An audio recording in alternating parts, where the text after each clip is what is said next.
సిద్దిపేట జిల్లా Gajwel education hub లో alive road భద్రతా కార్యక్రమంలో భాగంగా ముఖ్య అతిథిగా సిద్దిపేట జిల్లా పోలీస్ కమిషనర్ సదన రష్మిత పెరుమాల్ పాల్గొని విద్యార్థులను దిశానిర్దేశం చేశారు. అనంతరం మీడియాతో మాట్లాడుతూ రోడ్డు భద్రతలో భాగంగా సీట్ బెల్ట్, హెల్మెట్ తప్పనిసరి అని, వాహనాలు నడిపేటప్పుడు తప్పనిసరిగా డ్రైవింగ్ లైసెన్స్ కలిగి ఉండాలని, వాహనదారులు మద్యం సేవించి వాహనాలు నడపకూడదని తెలిపారు. అలాగే మైనర్ పిల్లలకు వాహనాలు ఇవ్వవద్దని, రోడ్డు భద్రతను గురించి పలు సూచనలు తెలియజేశారు. ఈ కార్యక్రమంలో ACP Narsimhulu, Gajwel CI Ravikumar, traffic CI Murali, principal Nikhit, Anjum, విద్యార్థినులు పాల్గొన్నారు. అందరికీ నమస్కారం. ఈరోజు మేము ఇక్కడ డిగ్రీ కాలేజ్లో మాది traffic safety related basically arrive campaign last 1 week నుంచి నడుస్తుంది. ఇది మా డీజీపీ గారు అండ్ సీఎం గారు లాంచ్ చేసిన ట్రాఫిక్ సేఫ్టీ పైన ఉన్న క్యాంపెయిన్. దీంట్లో బేసిక్లీ అందరికీ ట్రాఫిక్ సేఫ్టీ రిలేటెడ్ అవేర్నెస్ చేయాలని, ఈ wrong side driving, seat belt లేకుండా నడుపుతాం, హెల్మెట్ లేకుండా బండి నడుపుతాం, లేదంటే ఆల్కహాల్ తాగి నడుపుతాం, సెల్ ఫోన్ మాట్లాడుకుంటూ రోడ్ మీద మూవ్మెంట్ చేస్తాం. ఇట్లాంటి అంశాల మీద అన్ని ఏరియాస్లో గ్రాస్ రూట్ లెవెల్స్ నుంచి అవేర్నెస్ చేయాలని రోజు అన్ని పోలీస్ స్టేషన్ లెవెల్స్లో కొన్ని ప్రోగ్రామ్స్ చేస్తున్నాం. సో నిన్న కూడా ఒకటి కైట్ ఫ్లైయింగ్ ప్రోగ్రామ్ పెట్టుకున్నాం చిన్నపిల్లలు. సో బేసిక్లీ ఇవాళ కూడా యూత్లో అవేర్నెస్ చేస్తే వాళ్ళ ఏరియాస్లో, వాళ్ళ కమ్యూనిటీస్లో, వాళ్ళ రిలేటివ్స్, పేరెంట్స్ అందరికీ ఈ అంశాల గురించి చెప్తారని, ఈ యొక్క బిహేవియరల్ చేంజ్ వస్తే ఈ ట్రాఫిక్ యాక్సిడెంట్స్ కొంచెం మేము ప్రివెంట్ చేయగలమని ఈ ఇంట్రెస్ట్తో ఈ ఇనిషియేటివ్ తీసుకుంటున్నాం. పబ్లిక్ అందరితో మా రిక్వెస్ట్, ఈ ట్రాఫిక్ సేఫ్టీ క్యాంపెయిన్ అరైవ్ ఈ క్యాంపెయిన్కి అందరూ పార్టిసిపేట్ చేయండి. ఇది మీ లైఫ్కి సంబంధించిన విషయం ఇది. అండ్ కొన్ని చిన్న బేసిక్ ప్రికాషన్స్ తీసుకుంటే పెద్ద యాక్సిడెంట్స్ మేము ప్రివెంట్ చేయగలం. సో ఈ క్యాంపెయిన్లో మాకు అసోసియేట్ అవ్వండి. అండ్ ఐ హోప్ ఈ మెసేజ్ అందరికీ వెళ్ళి ఇది క్యాంపెయిన్ బాగా సక్సెస్ఫుల్ అయింది.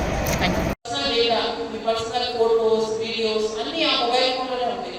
మీ passwords, everything. So mobile phone పోగొట్టుకుంటారు అనుకోండి, your entire life is somebody's hands. And these days పోగొట్టుకోవాల్సిన అవసరం కూడా లేదు. మీరు మీ డేటా, మీ పర్సనల్ డేటా ఆన్లైన్ ఏదైనా వెబ్సైట్ చూసుకోకుండా అప్డేట్ చేసి మీ మొత్తం లైఫ్ ఒక పర్సన్ చేతిలో అయిపోతుంది. Including your where you live, what you like, who are your relatives, అన్ని మొత్తం యువర్ లైఫ్ హిస్టరీ మీరు ఒక క్రిమినల్ చేతిలో పెట్టేస్తున్నారు. ఇది దానివల్లనే మనకు చాలా సొసైటీలో చాలా ప్రాబ్లమ్స్ వస్తున్నాయి. Especially use of social media, Instagram, Facebook ఇట్లాంటి ప్లాట్ఫామ్స్లో మీరు మీ పర్సనల్ లైఫ్ డీటెయిల్స్ అప్డేట్ చేస్తున్నారు. నేను ఈ రోజు ఈ ఏరియా నుంచి అక్కడికి వెళ్తున్నాను, ఈ రోజు ఇది వెళ్ళాను, ఈ రెస్టారెంట్కి వెళ్ళాను, ఇట్లాంటి చిన్న విషయాలు కూడా మీరు ఒక స్టోరీ లాగా ఇన్స్టాగ్రామ్లో అప్డేట్ చేస్తున్నారు. అది చేస్తాం తప్పు కాదు, కానీ మీ ప్రొఫైల్ ప్రైవేట్ పెట్టుకోండి. ఇప్పుడు మీరు పెట్టిన కంటెంట్ ఎవరు చూస్తున్నారు దాని గురించి కూడా ఆలోచన చేయలేదు. సేమ్ ఆన్ వాట్సాప్ గురించి ఆలోచన. మీరు పెట్టే పర్సనల్ డేటా అది ఇంకోటి క్రిమినల్ కావాల్సిన company negative intention will utilize those photos, videos, mark them and unnecessary cause you your family emotional problem. So ఆ request from our side is that please మీరు మీ ప్రొఫైల్స్ ని ప్రైవేట్ పెట్టుకోండి. ఈ followers base వదిలేయండి. ఆ followers లో actual నిజమైన జెన్యూన్ ఫాలోవర్స్ ఉంటారు, ఇంకా క్రిమినల్స్ ఉంటారు. సో ఆ క్రిమినల్స్ ని మీరు ఫాలోవర్స్ అనుకోని ఆ బేస్ లో మీరు మీ ఓన్ రిలేటివ్స్ ఉండొచ్చు, మీ బ్రదర్స్ ఉండొచ్చు, మీ ఫ్రెండ్స్ ఉండొచ్చు, వాళ్ళకు కూడా ఈ అవేర్నెస్ చేయండి. మీరు మీ ఫ్రెండ్ సర్కిల్ పెట్టుకోండి, వాళ్ళను షేర్ చేయండి ఆ ఫోటోస్. ఓకే, సోషల్ మీడియాలో చాలా మంది కంటెంట్ క్రియేషన్ చేసి రీల్స్ చేసి కూడా డబ్బులు సంపాదించారు. అలాగైనా మీరు మీ ఓన్ డీటెయిల్స్ ని ఆనందం పెట్టుకొని కూడా చేయొచ్చు.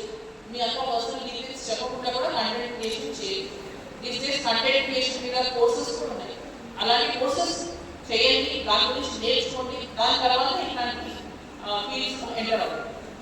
అండ్ సర్వీస్ చాలా మంది ఆన్లైన్ ఇన్స్టాగ్రామ్ లో ఫ్రెండ్షిప్ అయ్యారు అని చెప్తుంటారు. మా దగ్గర పోలీస్ డిపార్ట్మెంట్ ప్రాబ్లం ఏంటంటే సొసైటీలో ఏ ఇష్యూ అయినా ఫస్ట్ మాకే తెలుస్తుంది.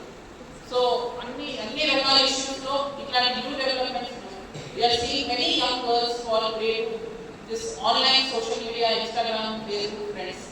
ఎవరో ఫేస్బుక్ లో పరిచయం అయ్యారని ఆయనతో ఫేస్బుక్ తెలియదు, ఆయన ఏ ఫోటోస్ పంపిస్తున్నారో తెలియదు. అట్లాంటి పర్సన్తో మీరు ఇంటరాక్ట్ అయ్యి మీ పర్సనల్ ఫోటోస్, వీడియోస్ షేర్ చేస్తాం, లేదంటే ఎక్కడో చూస్తారని అక్కడికి వెళ్ళిపోతాం, ఇంటి దగ్గర ఏదో ప్రాబ్లం ఉందని అన్నోన్ పర్సన్స్తో డిస్కస్ చేస్తాం. ఇట్లాంటి అవాయిడ్ చేయండి. మేము చాలా చూస్తున్నాం ఇట్లాంటి క్రైమ్స్ అవుతున్నాయి. సో ఏదైనా మీరు ఏమైనా ఫేస్ చేస్తున్నా, మీ ఓన్ ఫ్రెండ్స్ ఏమైనా ఫేస్ చేస్తున్నా, ఇమీడియట్గా మీ కన్సర్న్ పేరెంట్స్కి, లేదంటే మా దగ్గర మీ హ్యాపీ డిపార్ట్మెంట్లో మీ డీటెయిల్స్ కాన్ఫిడెన్షియల్గా పెట్టి అనానమస్గా పెట్టి కూడా ఆ ఇష్యూస్ని హ్యాండిల్ చేయగలం. సో అలా అయినా మీరు మా పోలీస్ డిపార్ట్మెంట్ నియరెస్ట్ పోలీస్ స్టేషన్లో ఆ ఇన్ఫర్మేషన్ ఇవ్వండి. So that we can immediately help you. And అట్లాంటి సిచ్యువేషన్స్లో ఏమైనా ప్రాబ్లం అవుతున్నా మీరు అలోన్గా ఫీల్ అయ్యి యూ షుడ్ నాట్ ఇగ్నోర్ నేను అలో ఉన్నాను ఎవరికి చెప్పుకోవాలా అలా లేకుండా మీరు మాకు చెప్పచ్చు. మీరు మీ డీటెయిల్స్ని ప్రైవేట్ పెట్టుకుంటారు. And you will ensure that ఆ పర్సన్ హూ ఇస్ హారెసింగ్ ఆ పర్సన్